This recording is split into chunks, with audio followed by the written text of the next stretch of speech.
Hi there. I need to look over there. Wait, there. Oh, I'm going to look there. So, how are you? I am Paul Falstad, the bipolar guy, and I'm going to unmask myself. In a symbolic gesture, I'm going to unmask myself because this podcast is about being truthful, and I got to look over there, which just doesn't make any sense. Okay, so forgive me if I don't look. I'll look at myself. Oh man, I belabor everything. So, as you know, this video is about bipolar disorder, which is a mental illness that a lot of people have. 1 in 5 people in America have a mental illness, and that includes me. So welcome to the podcast. Disclaimer, I am not a medical expert. You should not take what I say as medical advice, and I'm just not an expert on mental illness, even though I'm a clinical mental health grad student in counseling at Malone University. Hope they don't mind me noting that. I'm sure they don't, but I hope they'll be proud of me that I'm making an advocacy for mental illness. Now, with that disclaimer, let's put up front, if you're in a crisis, emotional, mental, even spiritual crisis, or you're being abused sexually or physically, or you're involved with, you're being domestically abused. I don't think that's actually a term. You're involved with, you're on the receiving end of domestic abuse. None of those are good. So seek help. If you're in a crisis right now and you're feeling, let's say, suicidal, or you're just so upset you don't know what to do, you don't have anybody to talk to, please use the crisis helpline. It's nationwide, and I've used it myself, so it works. And it's 741-741 that you text it. How convenient is that? Text it and text hello to 741-741 to get connected quickly to a crisis specialist. They can talk you through your feelings and the situation, offer resources. They're not counselors officially, they're trained in crisis counseling. So without I don't want to say further ado, but I hate cliche, but I'm going to say it. Without further ado, let's go on. Wrote in, what is depression? And so that's what we're going to talk about today. Let me ask you a question first, before we do anything. If I told you I had diabetes, would you think I was weak? Would you think, I gotta stay away from this person, they're weak and defective? What if I said I had heart disease? Would you say, weak, didn't take care of themselves, it's their fault, I find them disgusting and disgraceful, and I feel ashamed of them? What if I had cerebral palsy? You said, weakness. That man's weak in the mind. He's defective, he's not as valuable, and I don't want to encourage that person. What if I said, and now I'm belaboring the point, what if I said I had ADHD? Attention Deficit Hyperactivity Disorder. I work with a lot of kids in my classrooms that have this, and also autism. What if I said I had autism, or what did I say? ADHD. Well, would you say I'm weak? Would you say I'm a defective emotionally, mentally, or spiritually? Would you say it's my fault? You say, I caught it from someone? We all know the answer to that. No. So when I tell you I have bipolar disorder, which is a mental illness, and I take medication for it, your first thought, what is it? Hi, I have bipolar. My name's Paul Falstad. How are you? I'm putting myself in your place, and the first thing I'm thinking, this person's crazy. Get me away from this person. I get it. You know what? If I meet a schizophrenic person, I've met lots of them, had friends, and worked with them. It's a scary, scary thought to have schizophrenia, because that's a tough one too. That's debilitating in most cases, and they're heavily medicated, or they don't get well. My ex-wife has schizophrenia, and I don't want to get into that. She became a wreck. That's why a lot of homeless people, when I was in LA, there was a homeless person on every corner, and I would talk with them and sometimes spend some time, maybe often give them some money. I even took one into my let one sleep in my car once for a while till he found a job. And I was trying to help him. But anyways, I have a lot of contact. I know what it's like. I know what it looks like. And that is scary to me. But you know what? I was able to separate the disease from the person. This is still a person. They have schizophrenia. They have the symptoms. It's debilitating. It's difficult to function normally in society without meds. If you're schizophrenic, get your meds. Stay on them. And I'm not rarely dangerous.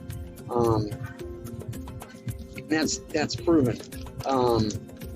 Neither am I dangerous with bipolar, but I have been plenty angry before, and I've had episodes of rage, and I have been in some altercations, physically violent, aggressive, rage, full of rage. For years and years, I was full of rage, and you could set me off with a glance. And I would rip you up one side and down the other. And I mean, embarrassing displays of verbal assault and physical. I would get into physical fights with people just because I was always so full of rage. And someone set me off, and I'm like, okay, let's go. I'm beyond that, okay? Don't worry. I'm gonna hurt you. I'll walk away now before I would get into some kind of fight. I've changed so much. I'm not full of rage anymore. And it's part of the disorder, okay? And I always wonder, what's wrong with me? I am really a bad person with all this anger inside of me, and I'm ready to jump at everybody. That is my disorder. That's bipolar. It's one of the symptoms. I still haven't answered the viewer's question, which, by the way, is me. I'm the viewer, because I don't have any viewers yet. Well, I mean, I have viewers, but no one's... Hello. Still recording. They went to full screen. Okay, so let's look at some of the symptoms, and this is from the DSM. Bipolar 2 disorder. You have hypomanic episodes, and you have major depressive episodes. The bulk of your symptoms are going to be depression. Let's look at you have to have a depressed mood most of the day, nearly every day, which is feeling sad, empty, or hopeless. Hopeless is a big component of depression. It leads to suicidal thoughts and tendencies. You have markedly diminished pleasure in anything that you used to enjoy doing. So it's called anhedonia. That's the medical term. I like throwing out the big words to make me look important. I want to look important. I want to look so smart. But I'm really not. I just read a lot. I'm studying. Significant weight loss. Are you having significant weight loss that you're not trying to lose weight, but you're just not eating? And you're not sleeping. You have insomnia or hypersomnia. Hypersomnia is you sleep too much. That's me. I sleep too much. I love to sleep. I'm at Paneras. I come here because if I don't come here, I will stay asleep all morning and get up and eat and feel so tired I want to go back to bed. I got to force myself to get out of bed. The only real motivation is to go to work. Well, I'm off for 3 days. I work in Amazon now for the summer, maybe longer, I don't know. Depends on if I go back to teach in the fall. Another symptom, psychomotor agitation or retardation. That's not being mentally retarded. It means you're slowing down. It means you're not doing anything. Like, oh my God, I can't get out of bed. Oh my God, I can't get out of this chair. Oh my God, I don't even want to go outside. I don't want to get in my car and drive to work. I don't want to get off my desk. I don't even want to go make coffee. I don't want to go make breakfast. I can't eat. That's retardation. Psychomotor agitation is when you can't sit still. You got so much energy. You're cleaning the house, and I mean you're cleaning the house. You're not just sweeping the floor. You're mopping it, and then you're sweeping it, and then you're mopping it, and then you're rubbing it with a Lysol cloth thing. That's a medical term. Go use that. Fatigue, that goes along, I think they kind of blend some of these symptoms. This is from the DSM-V, the APA, American Psychiatric Association. Fatigue, okay, loss of energy nearly every day. If you just feel tired one day, you probably don't have an actual mental illness or disorder. Maybe you just need more sleep. Feelings of worthlessness. That is me. I feel worthless. I feel unimportant. I feel ignorant. I often call myself stupid. What is that? And I curse myself out a lot in my head. And sometimes I talk out loud to myself. L'chaim, that's good booze. It's hot tea. Spiked with a little vodka. No, I don't drink. Excessive or inappropriate guilt. What does that mean? Inappropriate guilt means you didn't do anything wrong. You didn't even get out of bed yet. And you're feeling, oh my God, I feel like a fucking idiot. And I know I said some stupid things yesterday. I know I'm stupid. I know I'm mean, and I'm irritable, and I'm unpleasant to be around. I'm rubbing my hands it's cold in here. I'm rubbing my hands between my thighs. And because it's freaking cold, okay? It's fucking cold in here. That's a medical term also. Pardon the vulgarity. To me, it's just part of language. Sometimes I think of in certain settings, profanity is appropriate. And I wouldn't be cussing in church. Even though God's with me now, I believe in God, and He's my Savior. Jesus is my Savior. He's in my life. By my consent, I asked Him to come into my life and be my Savior and help me with my life. And He did not take away my bipolar depression. By God, what's wrong with that? God, how dare you allow me to have this oppression and disability? It really is. If you really have it, it's a disability. So get on your meds, people. Let me talk about meds for a second. And let's finish this. I go off the path. And I have gone off in other ways. But feelings of worthlessness and guilt and shame. It's not appropriate for what you've done in your life. You can't forgive yourself for what you said to your wife or your child the other day. You got a little irritable. You said something something innocuous practically that they didn't even realize you were mad maybe. But to you, I had this mean intent, and I wasn't nice. I wasn't kind 100%. I get a little angry. Everybody gets angry. I get angry. You get angry. The average person gets angry. It's emotion. Keep in mind, emotion is not wrong or right necessarily. It just is. You can feel angry and it doesn't have to be wrong. You can feel sad and it's not wrong. You can feel happy. Is that wrong? Oh, it's an emotion. It's what you do with that emotion that makes a difference. Keep in mind, if I'm angry and I want to kill you, that's bad. That's a bad thought, bad consideration. You should stop that right now. If I want to kill myself, it's a bad idea. Don't do it. But if I feel like it, you can't judge me for that. You don't judge yourself, okay? And also, I'm fond of saying, and this is derivative of Gestalt philosophy. It comes from there, but I like to phrase it like this. Feelings are not fact. And feelings are not fact. Thoughts are not truth. Okay? If you have an intrusive thought or an errant, a fleeting thought to hurt someone, hold on. You're just talking to some guy and suddenly you think, oh, I'm going to punch this guy out because he said something I don't really agree with. You're going to punch him. It's just a thought that flew like a butterfly, like a sparrow, flew through your brain. You can't control an intrusive thought.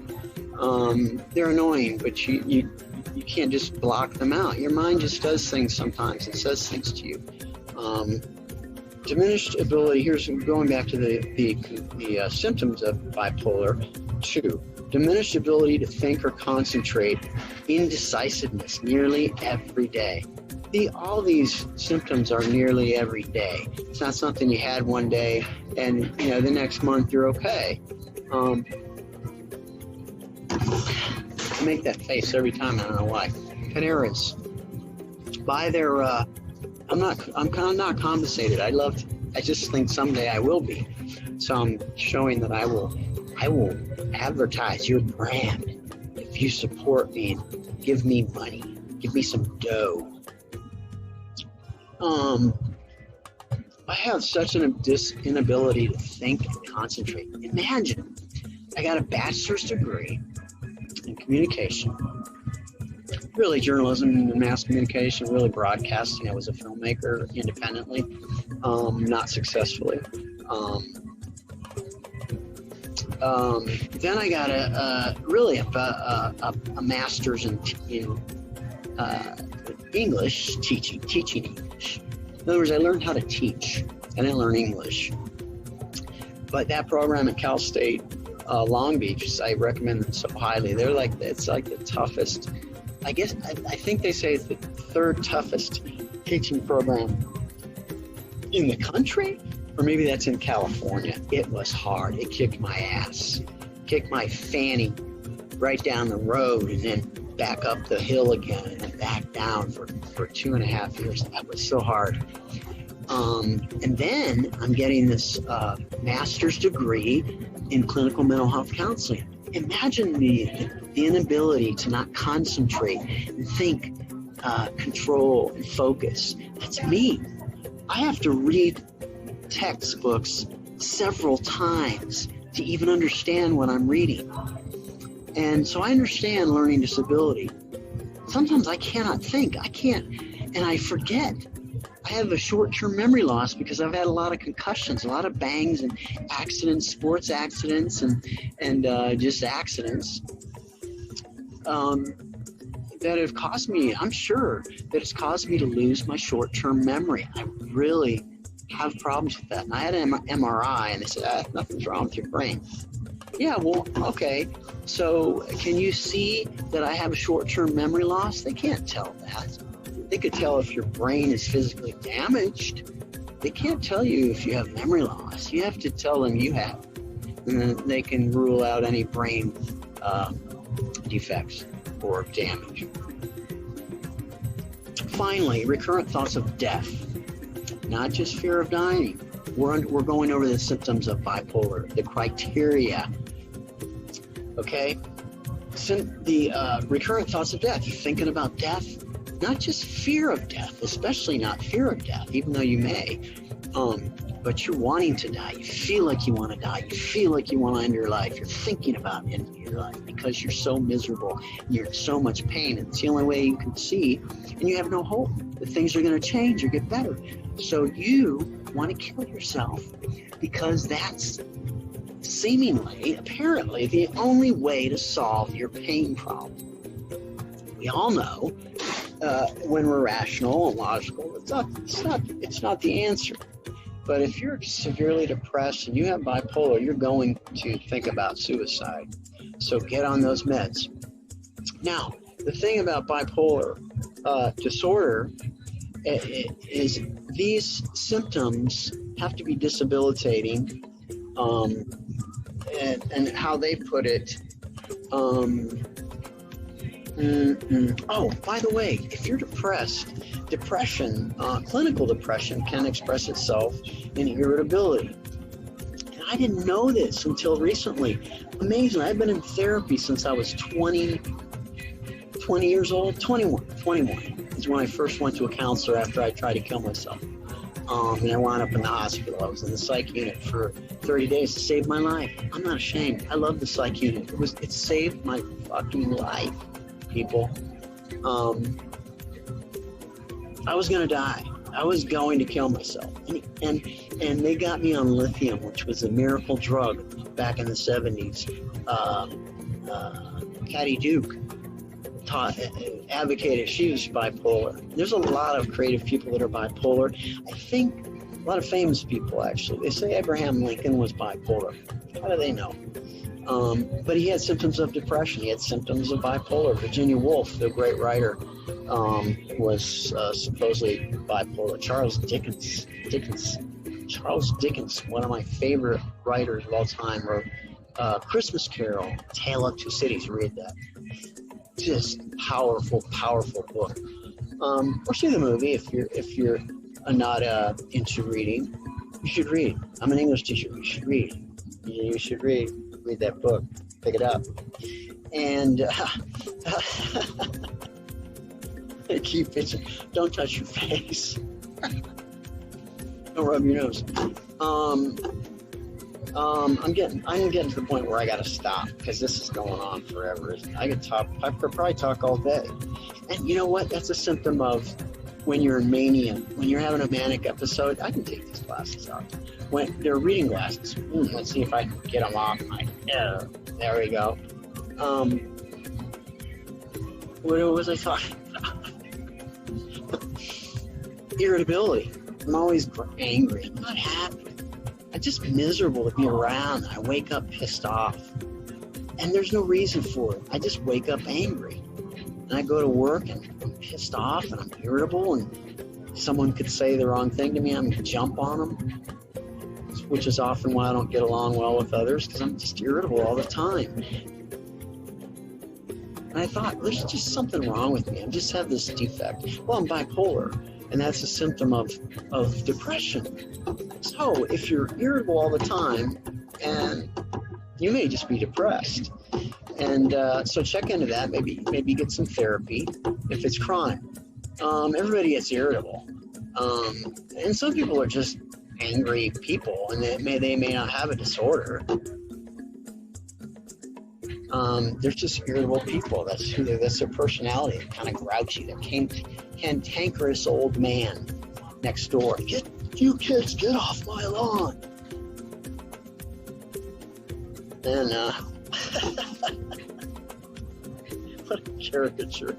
Anyway, so that's depression and bipolar. That's like an encyclopedic view of bipolar, bipolar really. Feeling sad or having a depressed mood. It's not grieving. It's not grief where you're feeling sad about the loss of somebody or something, a job or a person or a dog, a relationship. That's a situational. Depression is a loss of interest or pleasure in the activities you used to love. I don't even want to go walk anymore. I don't want to go work out anymore. I don't go row the boat on the lake. I don't want to have sex. I've never not wanted to have sex, so that's not true. Sometimes you get severely depressed, you don't even care about sex. Not that I have a lot of opportunity being single for more than 30 years. It's pathetic, it's sad. I've had relationships, but nothing stuck. Changes in appetite. Are you feeling like you're not hungry? Generally, you're not going to overeat as a bipolar person, a depressed person. Generally, you lose your appetite and desire to do anything. Loss of energy, you're tired all the time. And look, if you're tired all the time, it's either physical or disorder or a mental, emotional disorder, probably. And then don't take my word for it. I'm not an expert.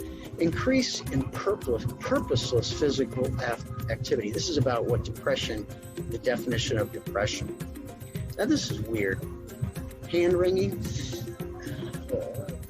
slowed movements in speech. Sometimes I talk so slow, and a lot of it is I just can't think. I'll be speaking to someone, and I'll be going like, so how's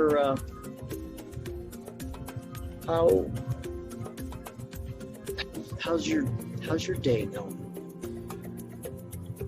Yeah. Well, I won't even finish a sentence because I'm just cloudy, fuzzy. There's a fog. There's a black fog. I think that it's not a white fog. It's a black fog in my mind, and it just can't see through it. Feeling worthless or guilty, and that's not situational. That's just this unknown,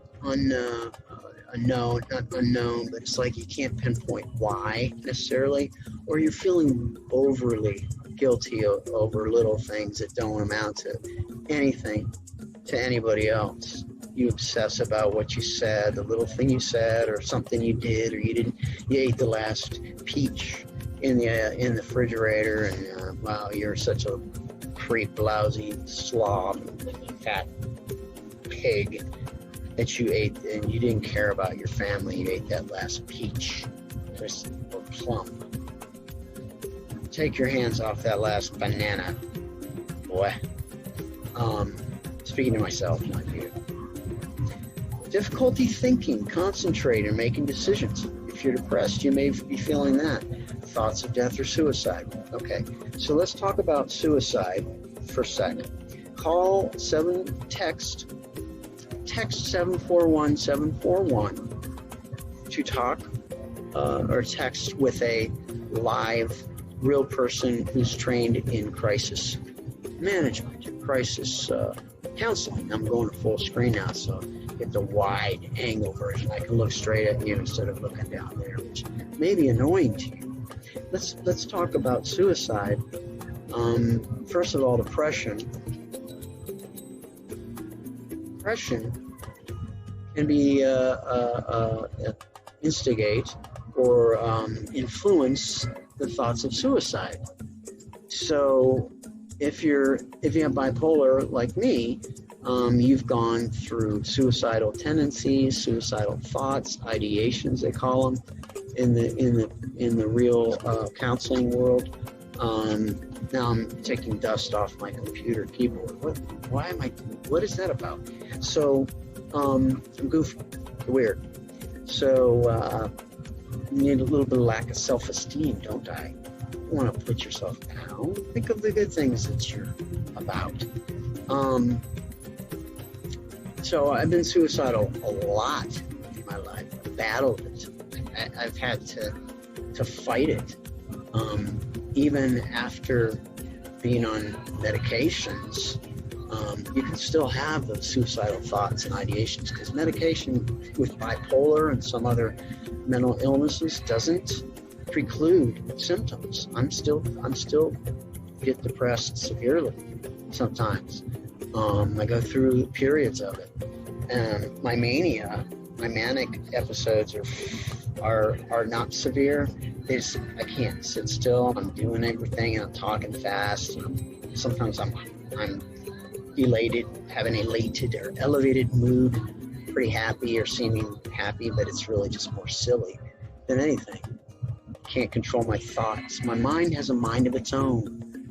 I don't know about you, but my mind has a mind of its own. I think that goes with mental illness, because the mind kind of controls you sometimes in a lot of ways. Those intrusive thoughts and the errant, I like to call them errant thoughts. They just pop in your head. You didn't make that thought up. It just came in. You didn't try consciously make that thought.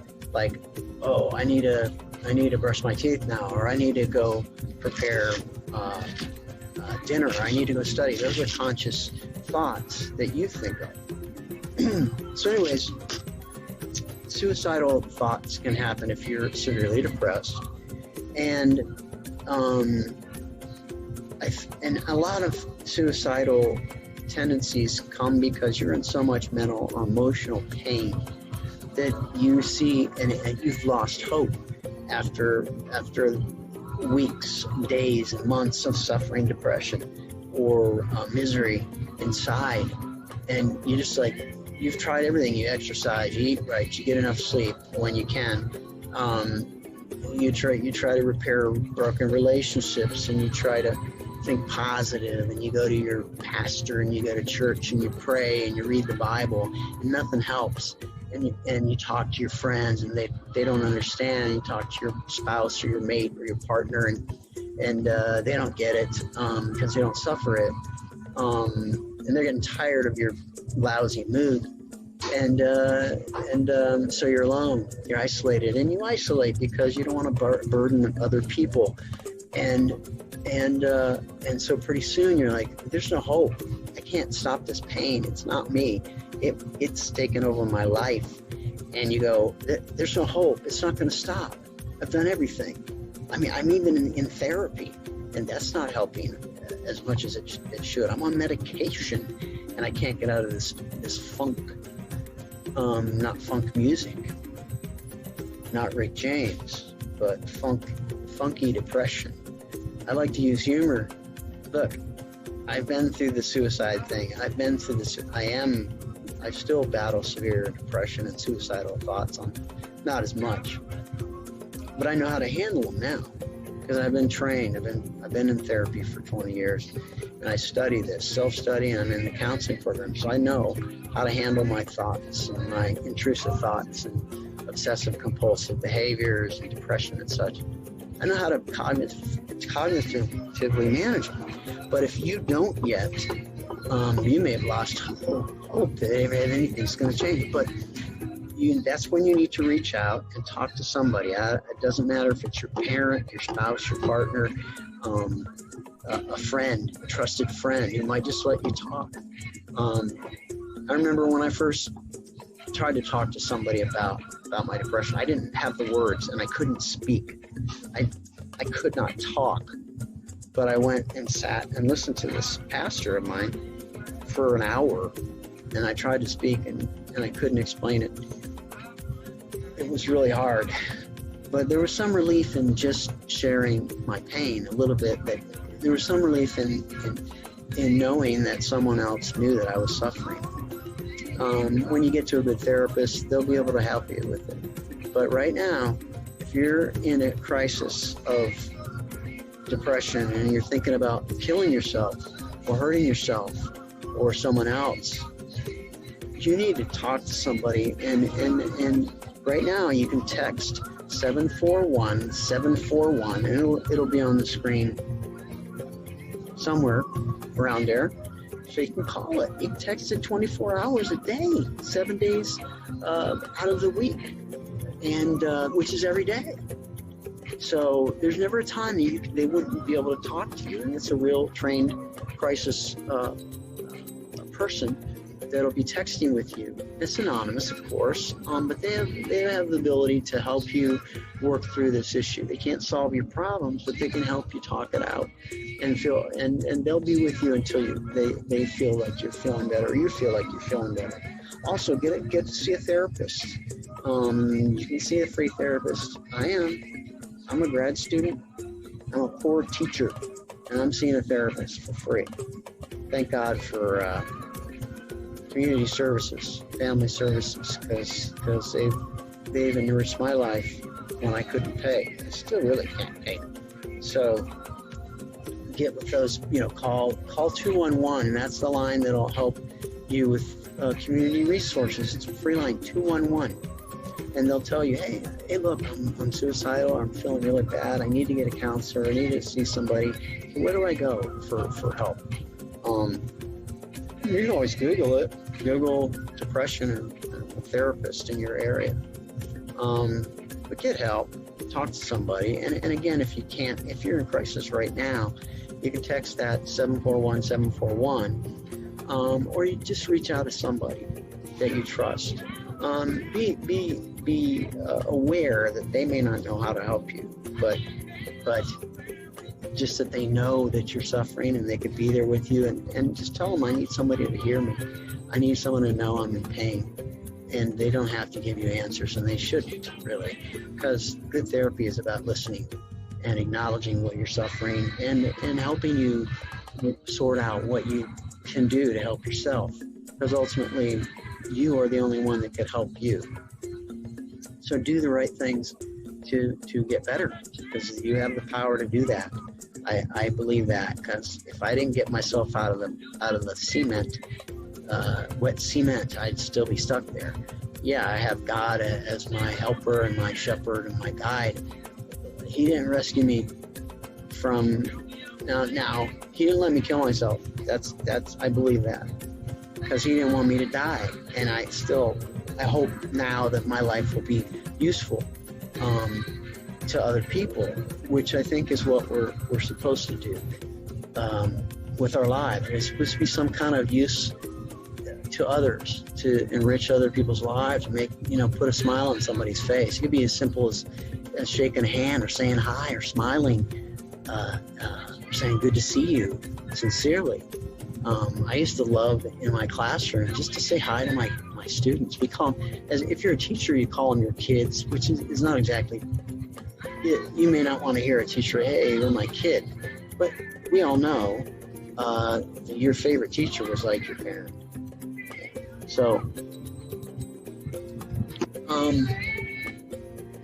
I felt like being happy to see them, and they knew I was happy to see them.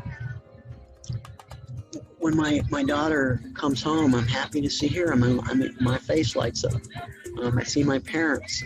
They've got dementia now, and they're going downhill fast. And I'm not always happy to see. I'm happy, but I'm sad at the same time to see them. It's really hard to watch them decline and become dependent and not capable anymore. It's just so sad, and that's a loss. That's grief. I know a little bit about that. Watching my parents die, basically, it's a tough one. And many of you know about that. But reach out if you're suicidal. Don't kill yourself. Don't do it. I tried it. Not a good way to go, because I have potential to help other people. We comfort others with the comfort we have received from God. If you don't believe in God, that's okay. You can still comfort other people with what you've learned through your suffering. Those people that suffer will be of much more use and help to other people, because they know what it's like to be in pain, and they can help other folks. That's what it's all about, helping someone else. And if you're miserable and your life has been shitty and you've been beat up all your life, you're not going to want to necessarily help other people. First, you got to help yourself. Embrace yourself, love yourself, and get help for yourself so that you're becoming whole. You don't have to be perfect to help other people. You don't. You can help them right now, like I said, with a smile, with a listening ear. You don't give advice. Just listen. That's what we want. We want to be heard. You're feeling bad? What's going on? What's happening? How can I help? Well, you can't help, but I gotta tell you, I'm miserable. I lost my job, and I can't pay this electric bill, or I hate my job, and I hate my boss, and I hate where I live. And I just can't seem to get ahead. Let them talk to you. I don't feel like quitting. I want to show you something. Look at this. Now these are the medications I take. 2 of these are, this one's called Buspirone, and it's for depression. This one is called mirtazapine, and I take that to go to sleep at night. because I really can't go to sleep. I haven't been able to go to sleep for years. And I used to think, man, I don't want to take drugs to go to sleep. I don't want to be dependent on drugs. I want to be able to go to sleep naturally. Well, sure you do. That's everybody. I don't want to be taking drugs for depression. I want to handle this myself. And I know I tried that for years. And you know, I would get off my meds and say, damn it, I can do this myself. I'm a grown man. I'm educated. I got a brain, a well brain, a functioning mind. I can handle this shit myself. But guess what? If you really have a clinical disorder, you can't. I mean, you can survive. I survived for years without medication, but I was really miserable and really dysfunctional, and I couldn't function well in society, and I would lose jobs and lose friends, and I was alone. You know, it's just not optimal living. So take your meds. Like if you have diabetes, would you say, I'm going to handle it myself? I don't need to take insulin. Hell no. I can do this myself. Oh, I have high blood pressure. I can manage that myself. Oh, I have ADHD. And I can stop at any time I want. No, actually you can't. I mean, there's ways to manage it. I'm aware of that. But you may need to take medication. And there's no shame in that. There's no weakness in taking medication. What if you have pneumonia? Oh, I can power through that. I'm tough. I'm a tough macho guy. I don't need to go to the hospital, even though I can't breathe right now. I'm gonna suck it up, big wuss. Yeah, that's that machismo that we grew up with, and I can handle it myself. It's not weakness to take medications. Guess what? You know what else I take? I got IBS, and I take. I was going to show you my diarrhea pills. Sorry. I was going to show you my diarrhea pills. Do I feel weak because I have diarrhea? Chronic? I feel gross, but I feel sad. Because that's a pain in the ass. Let me tell you. I have overactive bladder. I'm ashamed of that. No, it's a pain in the butt. It's a pain because I have to go to the bathroom a lot. It's annoying, and it can be disabling in your job. Like if you're a teacher and you're in class, you go, oh God, I gotta go to the bathroom. I'd be like just praying for the end of the class, the bell to ring, so I could run to the bathroom, and I would run down the hallway between classes to go to the bathroom. I remember one student, she wasn't a kid, she was 18, it was a senior class. I love them. Anyway, she goes, you got a boo-boo? She goes, Mr. Falstad, you got a boo-boo? I go, no. Running down the hallway. It's jammed with students, with kids, like big seniors and juniors and sophomores. They're all bigger than me. I'm like five, whatever. And so it's debilitating. But am I ashamed? Oh, I'm a weak person? No. So you're not weak if you get therapy. Black people, I know that you don't like to go to therapy. Well, first of all, you don't trust the white man, and I wouldn't either if I was black. But get you a black therapist. Get you a white therapist that isn't a racist or that knows he's privileged like me and can relate and can listen to you. Okay, I could help you because I'm just going to listen. So when I'm a counselor, I get licensed as a counselor. Hey, come see me. I'll see what I can do for you. That's the end of this show. Thanks for watching. Please do make a comment below or email me. I'll put my email up there, paulfalstad1@yahoo.com, and email me comments if you want. And guess what? I've had nasty comments online before, and I just ignore them. I might even send back a note saying thank you. Because it doesn't hurt me. You could cuss me out and it wouldn't hurt me. You could tell me I'm an idiot. I already know that. It's not going to hurt me. The names and words don't hurt me. But I will help you if you want a question. What's depression like for you? What happens when you get suicidal? What are your intrusive thoughts? What do you think about? those are scary, because there's some real inappropriate thoughts and sexual thoughts and violent thoughts and things that just pop up in there, and I just got to let them come and let them go. That's how I handle those. And then I don't always succeed. In life we don't always succeed with everything we try. But the struggle makes us stronger. And I don't like the phrase, oh, hey, Ryan. Oh, right? Yeah, you got it. I don't like the phrase, what doesn't kill you makes you stronger. I like the phrase, what doesn't kill you pisses me off. The struggles often just make me angry and motivate me to fight them and beat them. But I don't like being struggling. I don't like pain. I don't like suffering. I don't like conflicts in my life. But look, exercise is not necessarily fun, but if you don't do it, you're not getting stronger. Reading is, maybe it's not fun to you, it's fun to me, but maybe you hate reading. But if you don't read a book, you're not going to get a stronger mind very easily, very efficiently. If you don't go to school, you're not going to graduate. It's not fun lots of times, but you're not going to graduate. You're not going to get better and smarter. If you don't go to work, you don't get a paycheck. Is work always fun? No, half the time it's not. Most of the time it's not. I dread going to work a lot of times. Some people love their jobs. Good for you. Happy days. I don't always love my job. But if you don't go, you don't get paid. Struggle makes us stronger. And those that suffer have more love to give, I think. If you're suffering, just realize you're going to be able to help people much more than someone that's got it all. I'm rich, the guy that's rich and he has the beautiful wife and the beautiful home and the beautiful kids and a perfect life and beautiful cars. He really has nothing if he doesn't have something in here, and character and integrity. He has nothing if all he has is a beautiful life.